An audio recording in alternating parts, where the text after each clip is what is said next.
Halo curious people, sudah tahukah bahwa hampir seluruh tubuh kita ikut berperan dalam menghasilkan suara? Maka dari itu, ada beberapa penyakit yang bisa dideteksi dengan menggunakan stetoskop. Stetoskop bisa berfungsi untuk mendengarkan suara paru-paru. Pemeriksaan paru-paru dengan stetoskop dilakukan untuk menilai apakah bunyi nafas normal atau tidak. Namun, apakah stetoskop bisa mendeteksi COVID-19? Jawabannya bisa iya atau bisa juga tidak. Lebih tepatnya kurang akurat, tergantung kepekaan sang dokter.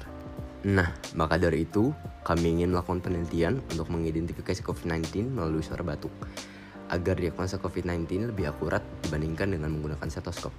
So, pantengin terus media sosial kami untuk info lebih lanjut mengenai program kami.